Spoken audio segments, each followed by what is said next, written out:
Assalamualaikum warahmatullahi wabarakatuh. Alhamdulillahi rabbil alamin, nahmaduhu wa nasta'inuhu wa nastahdihi wa nastaghfiruh wa na'udzu billahi min syururi anfusina wa sayyiati a'malina. Man yahdihillahu fala mudilla lahu wa man yudlil fala hadiyalah.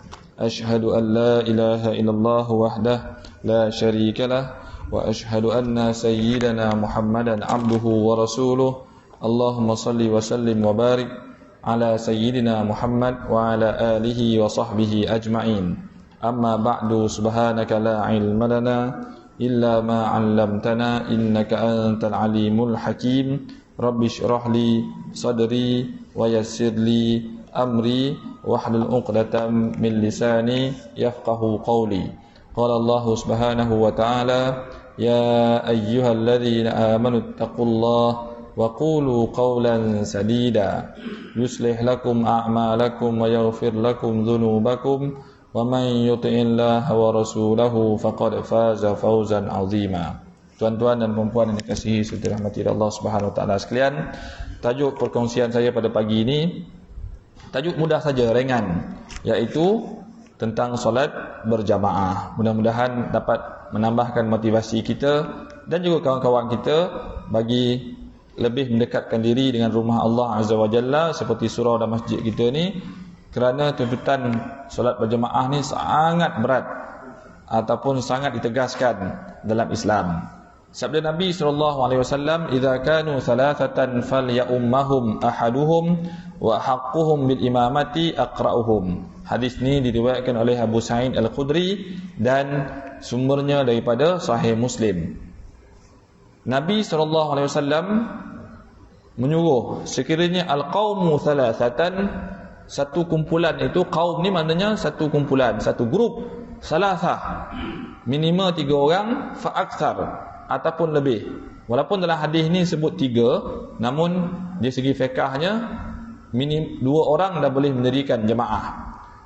Falyaj'alu lahum imaman yusalli bihim, hendaklah melantik seorang imam, yakni pemimpin solat berjamaah yang boleh membawa mereka ke depan untuk memimpin mereka solat berjamaah. Nabi SAW menyuruh hal yang demikian hatta la yaqa'a ikhtilaf wa tanahur wa tanazu' bainahum, supaya tidak berlakunya khilaf atau selisih faham dalam kalangan mereka yang bertiga ni. Bila bertiga je, seorang akan jadi ketua dan juga seorang akan menjadi imam. Dia dimasukkan imam di sini bukanlah imam pemimpin negara ke pemimpin negeri, tapi imam di sini ialah imamatus solah, imam solat. Wa haqquhum bil imamati, dalam sabda baginda lagi, wa haqquhum bil imamah, yakni yang paling layak menjadi imam pula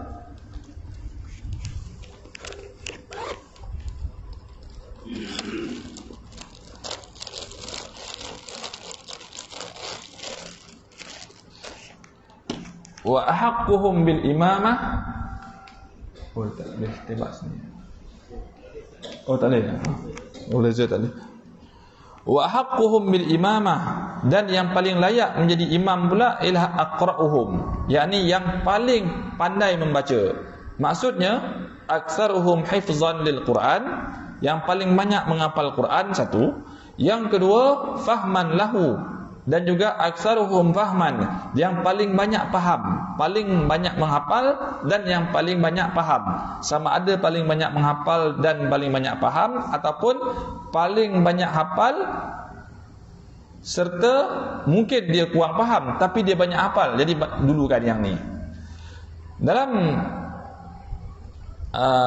keterangan yang sama, ya ummul qaum aqra'uhum li kitabillah, menjadi imam kepada kaum itu, satu golongan ataupun satu kumpulan ini, aqra'uhum li kitabillah, yang paling mahir dalam kitabullah, yakni Al-Quran. Yang saya merahkan tu, itulah fokusnya, man kana atqanuhum qira'atan, paling bagus membaca, atbat laha ahsana tartila, paling elok membaca, paling tartil. Tartil ni maksudnya paling menjaga tajwid, paling dalam beramai itu paling itulah yang dikedepankan. Tetapi Selain itu ada juga ciri-ciri yang lain. Ciri-ciri yang lain ni disebutkan juga, kalaulah mereka itu dalam beramai ini paling pandai Al-Quran.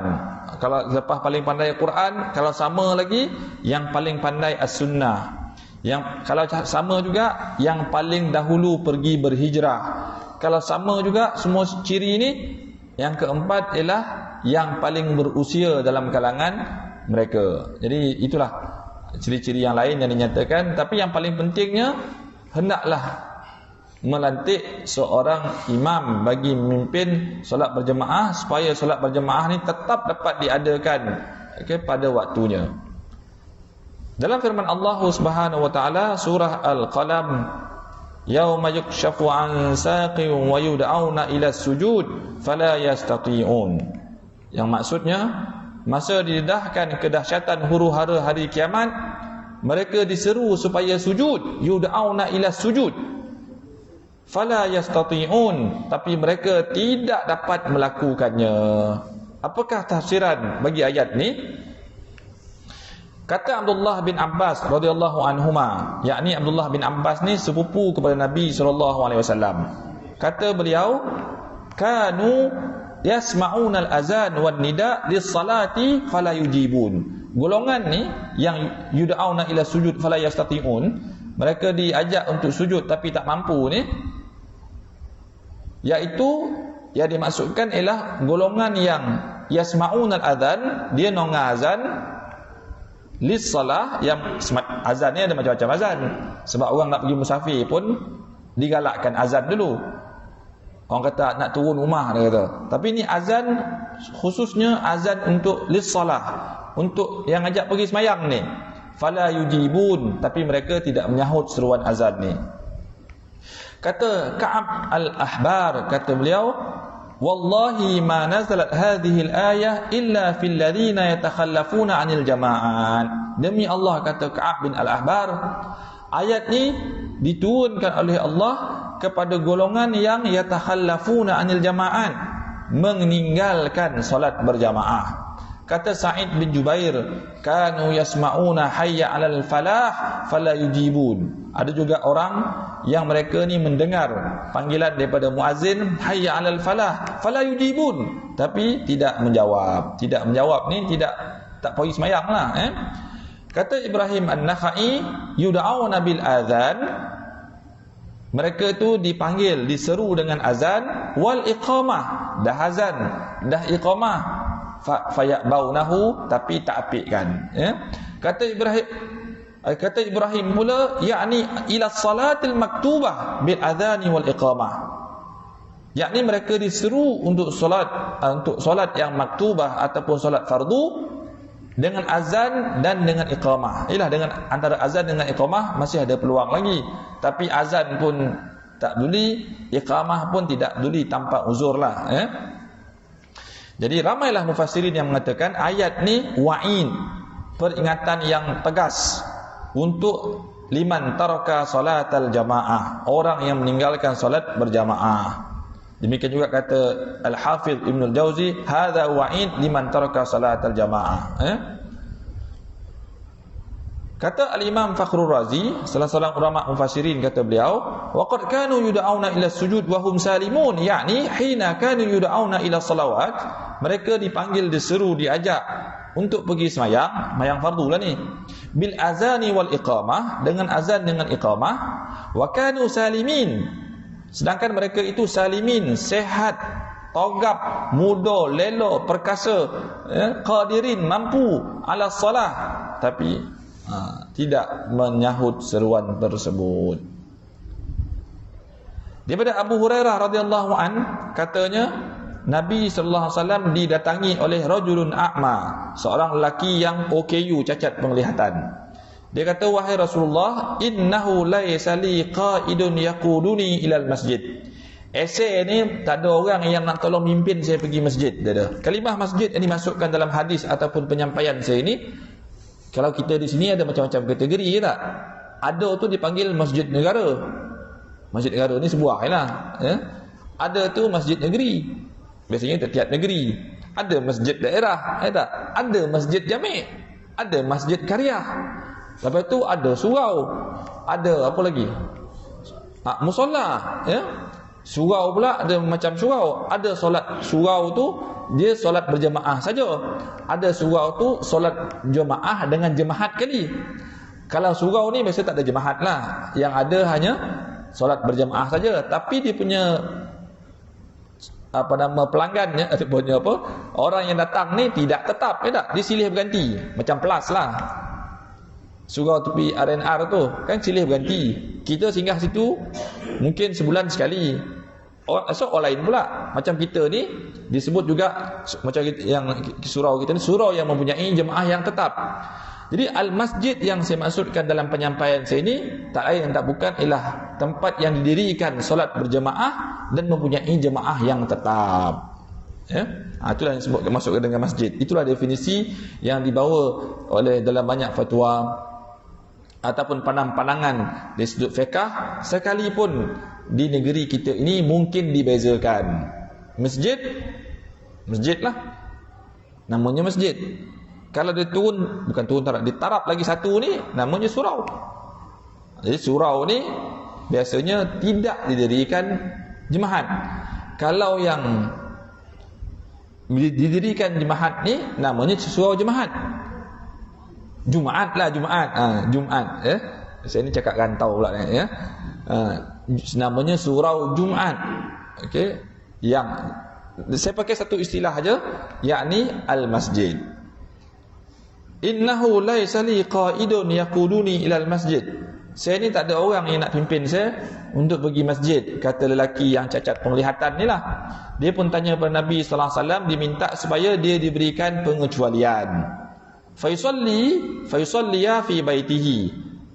Pengecualian tak payahlah pergi solat berjemaah, semayang di rumah aja.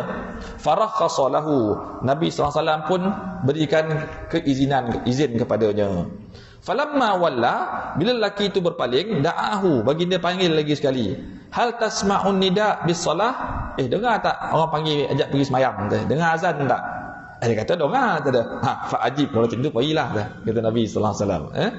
Jadi hadis ini disyarahkan oleh ulama bahawa al-muhafazatu ala salawat amrun syar'i wajib ala kulli muslim. Yang pertama, memelihara semayang itu perkara yang syar'i wajib bagi setiap orang Islam. Allah SWT menyuruh lagi supaya mendirikan salat secara berjamaah. Fi dzalika ajrun wa fadlun lil muslim. Ada kelebihan ganjaran, ada kelebihan dan ganjaran yang lebih lagi kepada lil muslim, orang Islam. Berjamaah ni jangan ceritalah 27 kali itu kita semua dah tahu. Nabi SAW bila didatangi oleh lelaki yang buta ini, lelaki yang cacat yang OKU penglihatan ni, hadis ni diriwayatkan oleh Abu Hurairah. Dia kata apabila dia minta izin kepada Nabi SAW, mula-mula baginda izinkan. Sebabkan dia OKU, dia cacat, dia OKU, baginda kata semayanglah di rumah. Khususnya yang OKU penglihatan lah. Kalau OKU pendengaran ataupun yang bisu, dia boleh jalan. Artinya kalau dari rumah dia nak pergi masjid, dia tak ada bahaya lah bagi dia sebab matanya nampak. Yang OKU penglihatan ni, di sinilah yang nak minta pengecualian ni. Jadi wal makna di sini, wal makna la rukhsata laka fi tarki salati jama'atan fil masjid. Selagi ada orang yang boleh mimpin pergi masjid, dia kata, Nabi SAW kata tak adalah pengecualian untuk kau excuse, tak adalah. Wa min babi aula, ini kita kat sini, kita yang ujung tu. Wa min babi aula, lebih patut, lebih layak lagi as-sahihus salim, yang sehat wal afiat, yang salim, yang sejahtera, yajibu ala zalik, yajibu alaihi zalika. Dia lagi patut pergi mendirikan solat berjamaah, sebab kalau OKU penglihatan pun Nabi suruh pergi, yang sahihus salim, sehat sejahtera lagi kena pergi. Saya ingat masa saya belajar dulu, ada Tok Imam masjid tempat saya duduk ni, Tok Imam ni memang OKU penglihatan, tapi dia imam. Saya tanya dulu, Tok Imam belajar kat mana? Dekat Damsyik, dia kata. Dekat Syria. Lama lah dulu. Satu hari saya tengok beliau dari rumahnya nak pergi masjid ni agak 500 meter ada lebih kurang macam itulah dari rumah pergi masjid ni. Selalu anaknya akan memimpin. Ada anak lelaki, anak 6 orang, anak lelaki pimpin pergi masjid. Satu hari itu saya tengok waktu dah nak masuk ni. Siang lah, bukan siang Saya pun tengok imam tu tak datang. Saya tengok daripada jauh dia keluar rumah. Pakai tungkek tap. Saya hari itu kita pun nakal juga. Patut kita nampak, kita pergilah tolong lah. Tapi saya tahu imam ni sampai tak di masjid. Tapi jangan ikutlah perangai sini tak elok ni. Dia buat tap. Dia boleh kona tu, dia kona masuk masjid tu kan. Ada tangga lagi. Tak ada terkelucih dah, elok dah naik. Saya tengok lagi, pintu kunci. Sebab dia orang pertama. Dia gabur kunci tu. Dia tengok, gigi tu dia rasa. Ni gigi pintu masjid ni tak ada. So, elok masuk lah. Kut kita kan macam ni kan, tak ada elok. Lepas tu dah masuk dalam, dia tekan jam lah.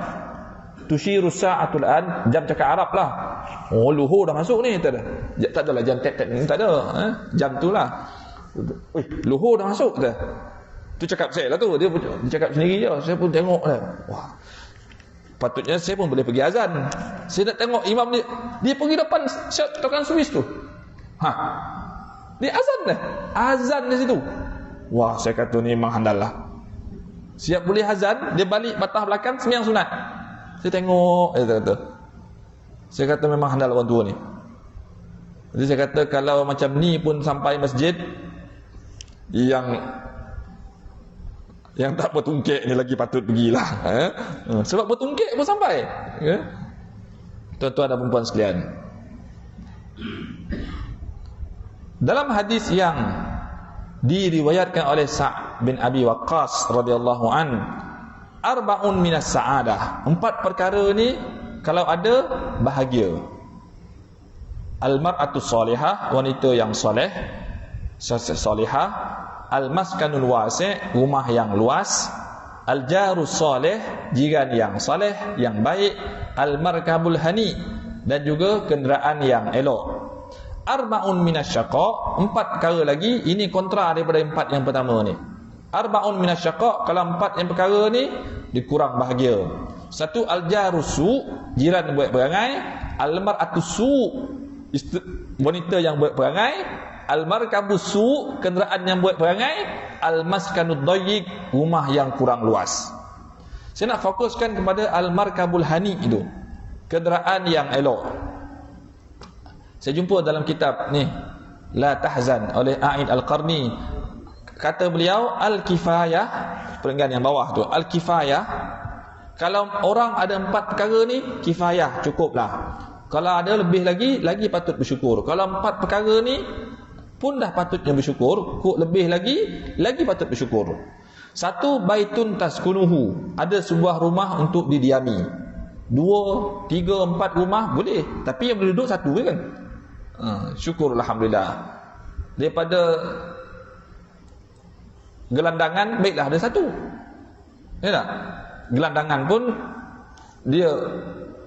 Gelandangan pun diberikan perhatian juga, dilindungi, okey, ada orang membantu. Tapi orang yang ada 1 ni, baitun taskunuhu, syukur banyak. Yang kedua, zaujatun ta'wi ilaiha, ada seorang isteri buat tempat manja. Kalau 2 boleh, 3 pun boleh, tapi kalau ada 1, alhamdulillah. Daripada monung ya, baik ada 1. Yang ketiga, markabun hasan, yakni sebuah kenderaan yang hasan, yang elok. Yang keempat, wama yakfi minal mal lisaddil hajah wa qada'il lazim, ada harta yang mencukupi untuk memenuhi al-hajah, keperluan hajat, qada', beli yang patut-patut, dia kata. Kalau ada lebih lagi, banyakkan syukur. Tapi kalau 4 perkara ni kau ada, kifayah, artinya cukup, dan jangan lupa bersyukur. Kita yang ada hari ni, ni yang kita ada. Contohlah, ni contoh je ni, tak ada kena-mena dengan sesiapa. Ni gambar hiasan saja. Sama ada sebuah, ada yang 2 buah, ada 3 buah, jenama itu, jenama ni, udo 2, udo 4, ada semua. Tetapi macam mana kita nak manfaatkan yang kita miliki ini untuk pergi solat berjamaah? Kalau orang buta pun, yang buta dah tentulah dipimpin pun kena pergi. Kalau ada kenderaan macam ni, Jumaat tak pergi lagi teruklah. Ada orang serba cukup tapi Jumaat tak pergi. Okay, tak tahulah apa disibuknya. Jemaah ni tak, iyalah Jumaat pun tak berat. Kita lihat di sini, walaupun sakit tetap solat. Satu kisahnya diriwayatkan oleh Al-Imam Ibnu Abi Syaibah daripada Ibnu Abi Laila daripada Abi Darda radhiyallahu an. Katanya dia berkata ketika dia sedang sakit. Beliau berkata ketika beliau sedang sakit yang nak meninggal tu, alahmiluni, apa tak bawa saya kata? Apa tak usung saya pergi masjid. Orang bila dengar beliau cakap macam tu, fahamaluhu, mereka pun usung bawa pergi masjid. Dia suruh usung pergi masjid ni. Faqala isma'u wa ballighu man khalfakum. Dengar cakap saya, dengar dan sampaikan. Apa pesanan beliau? Hafizu ala hataini salatain al-isya' was subh. Jaga elok dua semayang ni. Isyak satu, subuh satu, dia kata. Walau ta'lamuna ma fihi ma la ataitumuha walau habwan. Kalau kamu tahulah betapa besar yang ganjaran dua semayang ni, isyak dan subuh khususnya, kamu tetap akan datang sekalipun bersusah payah. Sekalipun bersusah payah, ganjarannya tak tahulah apa, tapi kalau kamu tahu, dia kata, bersusah payah pun kamu datang. Bayangkanlah sahabat ni, dia minta supaya diusung supaya dia dapat pergi. Balik kepada yang balik. Perlu usung tak payah, kita usung dia mau. Bukan patut dia usung kita.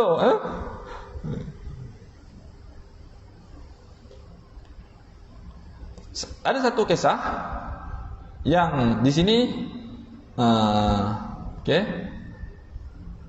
Umar Al-Faruq radhiyallahu an yatafaqqadun nas fi salatil jamaah. Umar Al-Faruq ni dia suka yatafaqqad. Dia cari kan sahabat-sahabat beliau, nak tengok mereka ni sembahyang berjemaah ke tidak. Kata dalam riwayat Al-Imam Malik daripada Abu Bakar bin Sulaiman bin Abi Khathmah, bahawa Umar bin Khattab radhiyallahu anhu satu hari beliau kehilangan, dia mencari Sulaiman, seorang sahabat yang bernama Sulaiman, cari sembahyang subuh tak jumpa. Bila cari tak jumpa, Umar ni, Sayyidina Umar bin Khattab radhiyallahu anhu, beliau kenal dengan Ummak Sulaiman ni. Namanya Ummak Sulaiman ni Asy-Syifa namanya. Asy-Syifa ni ialah antara perempuan atau wanita yang awal juga memeluk Islam dan sempat berbai'ah dengan Nabi sallallahu alaihi wasallam. Mak Sulaiman ni nama Syifa. Jadi Sayyidina Umar mencari anaknya, anak nama Sulaiman. Dia kata, Sulaiman mana? Tak nampak. Jumpa maknya. Bila jumpa Asy-Syifa, dia kata, lam ara Sulaiman fi subhi. Saya tak nampak Sulaiman mana pergi subuh ni, kata Sayyidina Umar. Cakap dengan mak Sulaiman, nama yang Syifa ni lah. Kata emaknya, Ciniaha tada, innahu bata yusalli faghalabat wa'inah. Dia semayang malam banyak. Lepas itu terlangsung. Ngantuk, terlangsung solat berjemaah di masjid. Bukan terlangsung semayang, terlangsung solat berjemaah tu, sebab banyak semayang malam. Kata Sayyidina Umar, cenialah kata Sayyidina Umar, bagi saya lah tada, semayang subuh berjemaah tu lebih aku suka daripada semayang malam lagi tada. Maknanya kalau orang semayang malam rajin, tapi subuh berjemaah kurang rajin, tu nak kena baiki cara amalan ni. Sebab Sayyidina Umar kata, la an ashhad salat as-subh fi al-jamaah, sembahyang subuh berjamaah, ahabbu ilayya, lebih seroma lagi, min an uqima lailatin, daripada min an aquma lailatan, daripada saya bangun malam. Faham lah tu. Katanya minta agaknya Asy-Syifa ni sampaikan kepada anaknya bernama Sulaiman ni, tapi kau bakat dia, kalau sembahyang malam banyak pun subuh tak pergi berjemaah pun tak betul lah, maksudnya begitu.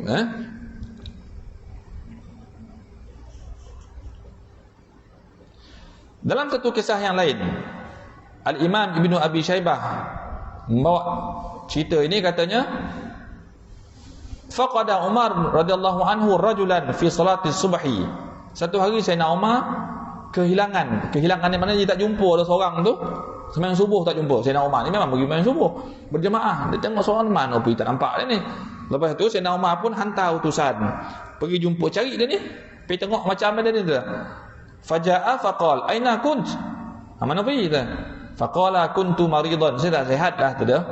Walaula anna rasulaka atani lamma kharajtu. Dia kata kalaulah utusan engkau Sayyidina Umar tak datang jumpa saya pun tak keluar ni.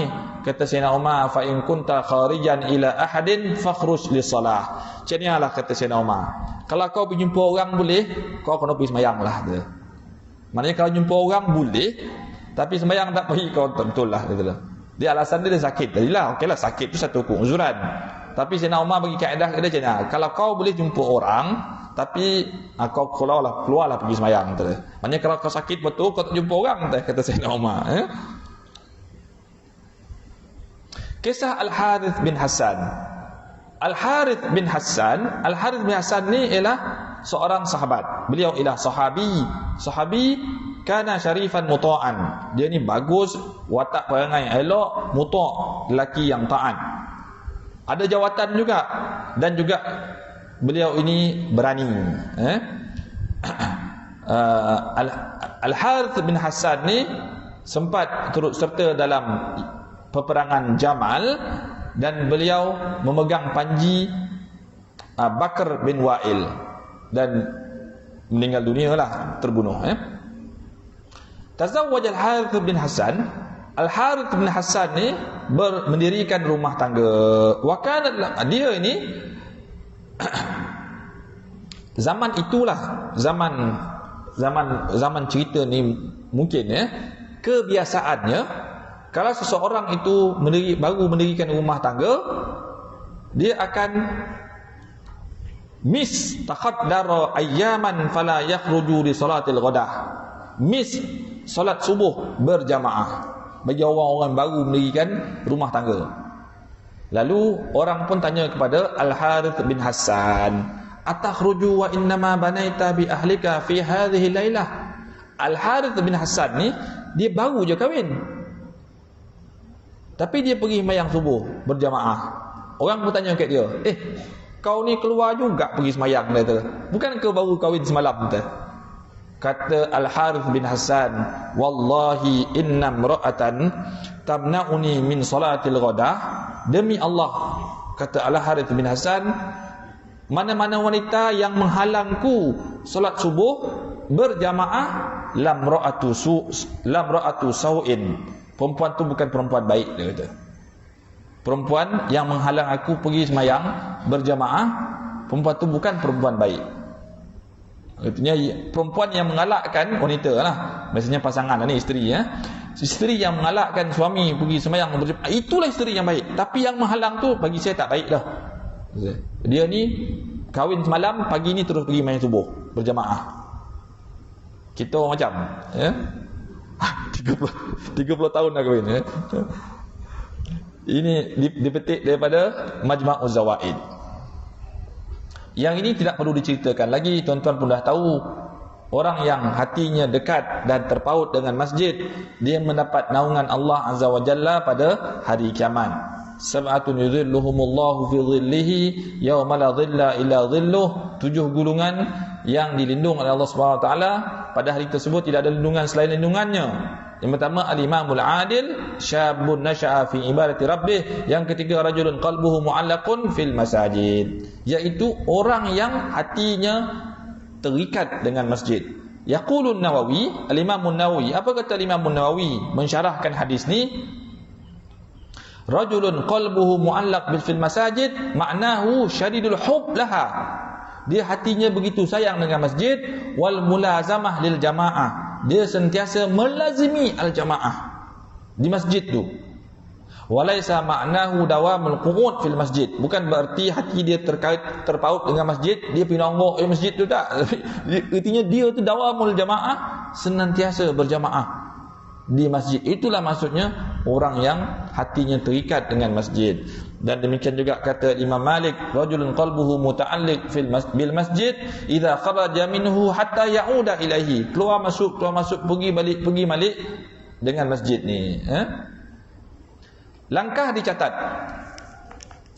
Ada satu golongan, ada satu kaum lah, dia macam kabilah lah. Kabilah, nama kabilah ni Bani Salimah. Bukan Salamah. Kadang kita dengar an Ummi Salamah. Salamah tu nama isteri Nabi SAW. Ummu Salamah namanya. Husband dia dulu namanya Abu Salamah. Salamah tu lelaki, bukan perempuan. Kita Salamah perempuan. Ummu Salamah tu perempuan. Abu Salamah tu lelaki. Sebab Salamah tu anak mereka ni lelaki.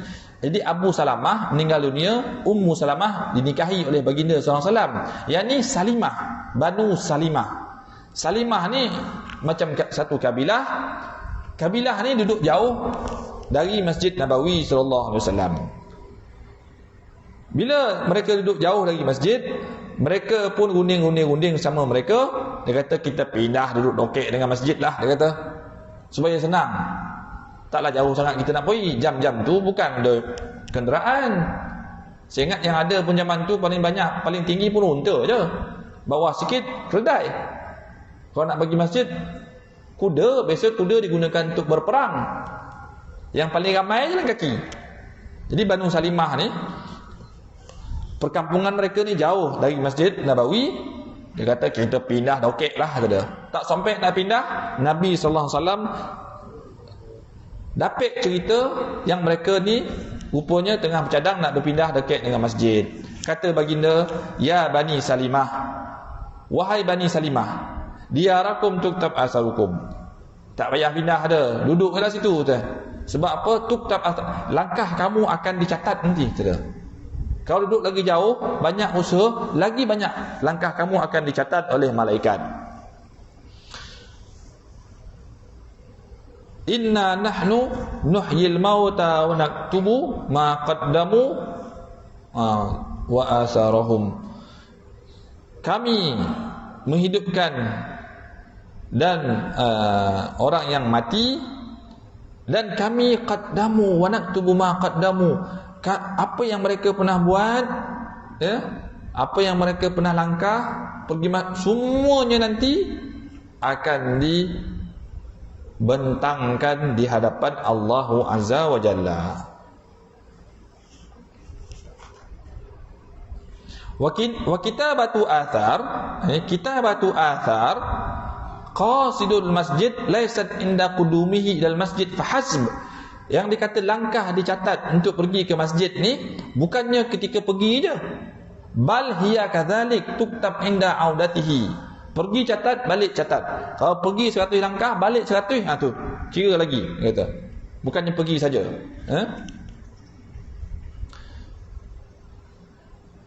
Al-Imam Muslim meriwayatkan daripada Ubay bin Ka'ab radhiyallahu an, kisah seorang lelaki Ansar alladzi kan la tukhti'uhu salah ma'al jamaah wala kana yarghab fi an yakuna baituhu bijuar al-masjid. Ada seorang lelaki Ansar, dia ni memang selalu pergi solat berjamaah.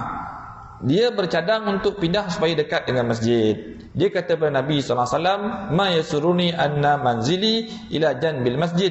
Saya nak sangat, alangkah bahagianya saya kalau rumah saya ni betul-betul sebelah masjid. Inni uridu an yuktab li mamsyai ila masjid wa ruju'i idza raja'tu ila ahli.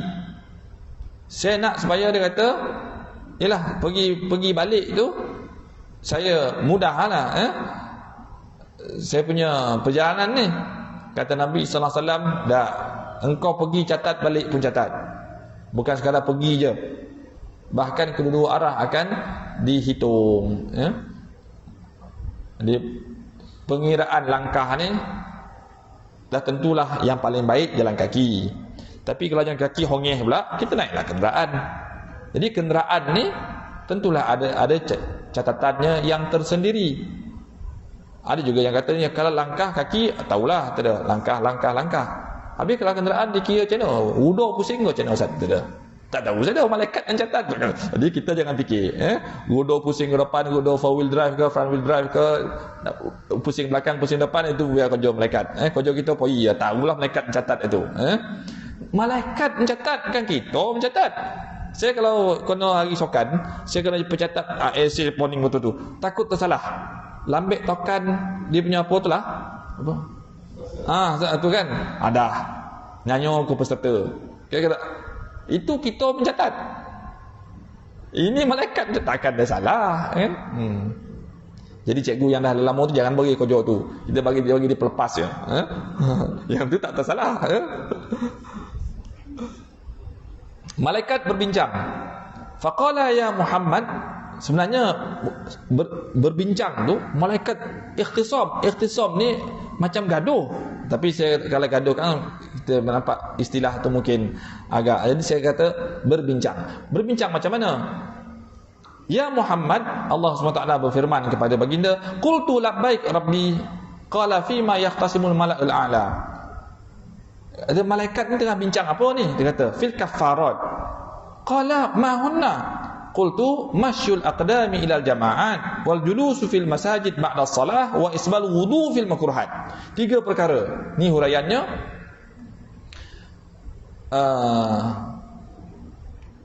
Malaikat berbincang tentang al-kaffarat. Maksud al-kaffarat tu ialah yabhathuna wa yatakallamuna fil kaffarat, ay al-ibadat allati yaghfiru wa yamhu biha Allah azza wa jalla dhunub wa sayyi'at. Malaikat berbincang tentang amalan yang boleh menyebabkan pelakunya diampunkan dosa dan dihapuskan kesalahan. Malaikat bincang. Allah Ta'ala berfirman, apa dia amalan tu? Yakni apakah amalan yang boleh menghapuskan dosa seseorang atau menghapus kesalahan ni? Nabi SAW bersabda, yang pertama, masyul aqdami ilal jama'at. Tengok yang merah saja. Yakni langkah pergi sembahyang berjemaah. Yakni salatul jama'ati bil masjid. Solat berjemaah di masjid. Kerana li'anna al-mashya laha kama sabata fi tilka riwayah lam yakhtu khutwatan illa rafa'u Allah biha darajah hatta anhu khati'ah hatta yadkhul masjid. Sebab orang yang melangkah pergi ke masjid ni, angkat darjat dia, hapus kesalahan dia. Angkat satu darjat, hapuskan satu kesalahan setiap langkah sampai dia masuk masjid. Kan besar kelebihan itu. Yang kedua, amalan yang ada kelebihan yang besar juga, al-julusu fil masajid ba'da salah. Duduk di masjid lepas sembahyang, yakni intizaru salah ba'da salah. Tunggu satu sembahyang dengan sembahyang yang lain. Biasanya maghrib isyak yang paling mudah pun. Duduk antara maghrib dengan isyak, duduk situ. Oleh demikian, masjid surau kena buat majlis ilmu. Baru orang duduk situ. Ya tak? Kalau kurang majlis ilmu, orang kurang nak duduk intizaru salah ni, nak nunggu sembahyang. Lagi banyak majlis ilmu, lagi ramai orang menunggu semayang ni. Dia tak ada sebab nak balik. Dia kata, tak ada. Jadi ada orang dia pun duduk. Kalau tak ada, balik. Rupanya duduk menunggu tu intizarus salah ba'da salah. Tunggu semayang dengan semayang yang lain ni, ganjarannya besar. Malaikat bincang nak tulis macam mana dia punya balasan, dia punya ganjaran. Yang ketiga, isbawul wudu' fil makruhat. Mengambil wudu' pada waktu yang tak disukai. Contohnya al-bardu syadid, terlampau sejuk. Bila terlampau sejuk, memang mencabar lah ambil wuduk ni. Mungkin tuan-tuan yang pernah pergi ke negara yang musim sejuk, kalau memang mengeletak lah kalau kena air ni, kalau tak kena air panas. Masa tuan-tuan kecil pun saya ingat tuan-tuan ada pengalaman mandi pigi. Dia punya mengelatuk tu sama bunyi macam timba tu.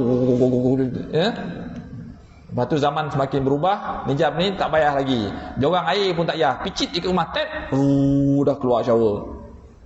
Maknanya mandi boleh, berwuduk pun boleh. Tak ada sebab nak mana kata berwuduk dalam keadaan yang susah.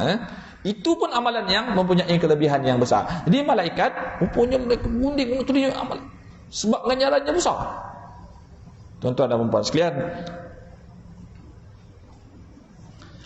seterusnya ialah, sekejap lagi saya berhenti, seperti menunaikan haji. Hadis yang bertaraf hasan daripada Sahih Abi Dawud, Sunan Abi Dawud, Hadis yang diriwayatkan oleh Abu Umamah Al-Bahili, man kharaja min baitihi mutatahhiran ila salatin maktubah, siapa yang keluar dari rumah dia mutatahhir, berwudu, ila salatin maktubah, pergi sembahyang fardu, ajruhu ka ajril hajjil muhrim, ganjarannya seperti orang haji yang berihram.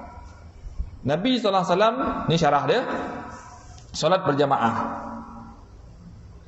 Abu Umamah Al-Bahili radhiyallahu an meriwayatkan kepada Nabi sallallahu alaihi wasallam, man masya ila salatin maktubah, yakni kharaja min baitihi aw suqihi aw syughlihi qasidan salatil fardhah fil masjid. Ni siapa yang keluar dari rumahnya, kalau bukan rumah pun suq, kedai dia. Dia kerja, ada kedai. Dari kedai nak pergi masjid, itu pun sama. Ataupun syughlihi, daripada tempat pekerjaan dia.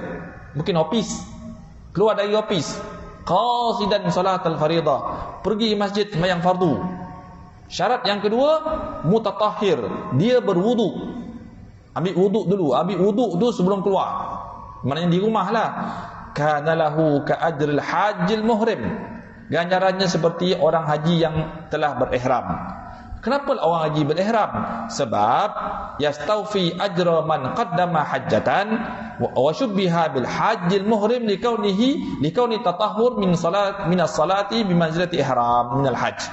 Orang yang buat haji, bila dia dah pakai ihram, banyak patah larang. Itu tak boleh, ni tak boleh, ni tak boleh. Orang yang berwuduk pun sama. Dah berwuduk, banyak patah larang. Kena jaga wuduk itulah patah larang dia. Ibaratnya orang yang berwuduk kemudian pergi masjid, dari rumah, dari ofis, dari kedai, apa semua ni, samalah seperti orang, ganjarannya seperti haji yang telah berihram. Bukanlah berarti tak payah pergi haji pula. Haji nak sebut ganjaran tu. Macamlah kita sebutkan, okey, membaca qul huwallahu ahad, surah Al-Ikhlas, sepertiga Quran ni tak?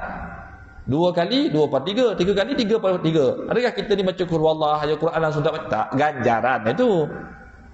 Surah yang lain tetap digalakkan baca. Nak bagi kita motivasi supaya kita duduk-duduk saja ni, apa nak buat ni baca qul huwallahu, sebab ganjarannya itu sepertiga Quran. Kok sekali baca, kok 3 kali 3/3 dah satu Quran yang duduk saja ni. Okey. Jadi bagi yang itu ganjaran, membaca lain, ya.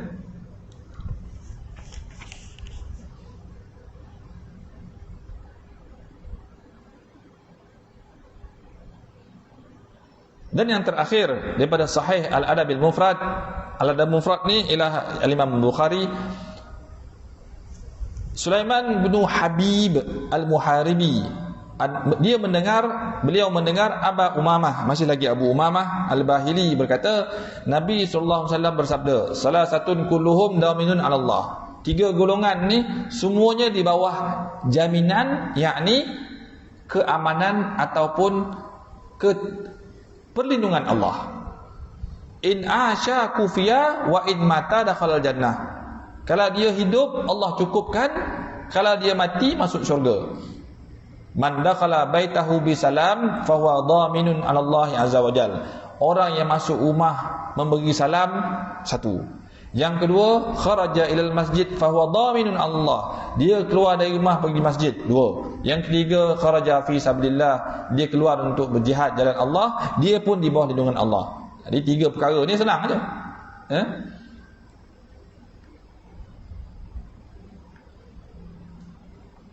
Satu, dalam syarah ini, yuqtal fi sabilillah haqqan.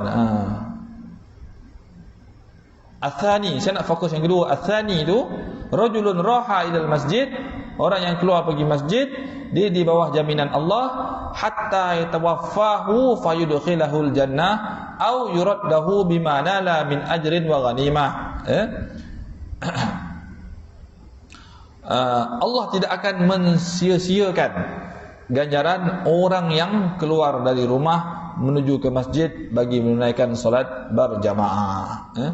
Jadi tuan-tuan dan puan-puan sekalian, itulah sebahagian daripada apa yang dapat saya kongsikan dengan tuan-tuan pada pagi ini. Yang baik pada Allah Azza wa Jalla, yang kurang baik daripada kelemahan diri saya sendiri.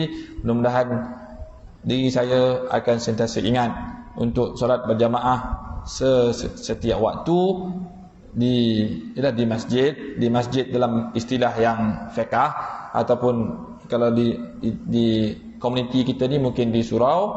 Semoga Allah SWT menolongkan kita semua ke arah jalan yang kebaikan. Saya mohon ampun salah dan silap dalam sepanjang penyampaian saya. Yang Maha Sempurna hanya... Ya bang. Tanya saya sikit. Boleh. Tadi Ustaz ada sebut perkataan sahabi, maksud sahabat.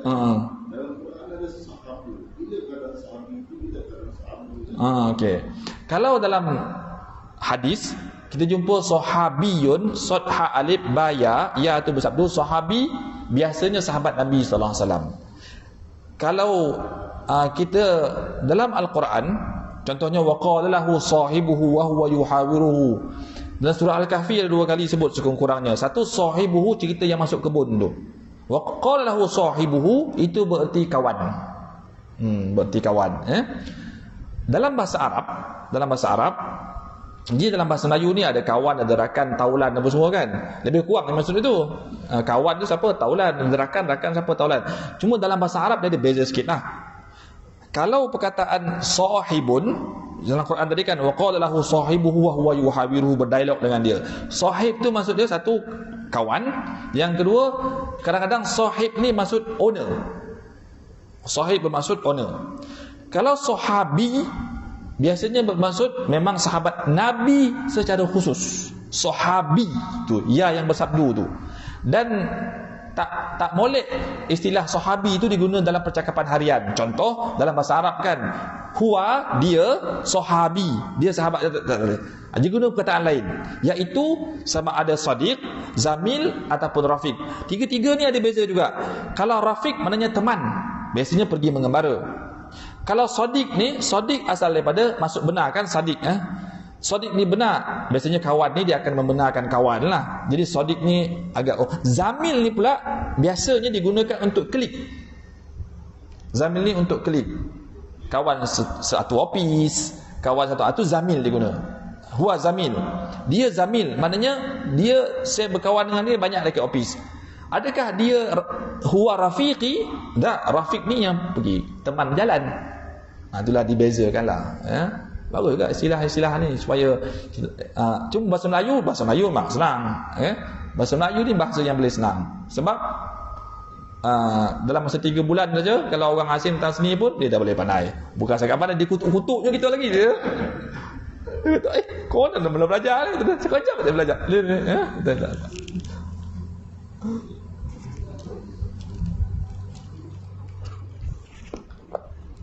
A'udzubillahi samil alim minasyaitonir rajim. Bismillahirrahmanirrahim. Alhamdulillahirabbil alamin wassalatu wassalam ala sayyidina Muhammad wa ala alihi wa sahbihi ajma'in. Allahumma inna na'udzubika min ilmin la yanfa' min qalbin la yakhsha' wa min nafsin la tashba' wa min da'watin la yustajabu laha. Ya Allah, kami lindung kepadamu daripada ilmu yang tidak bermanfaat, hati yang tidak khusyuk, nafsu yang tidak rasa kenyang, dan doa yang tidak mustajab. Wassallallahu ala sayyidina Muhammad wa ala alihi wa sahbihi wa baraka wa sallam. Walhamdulillahirabbil alamin. Subhanakallahumma wa bihamdika asyhadu an la ilaha illa anta astaghfiruka wa atubu ilaik.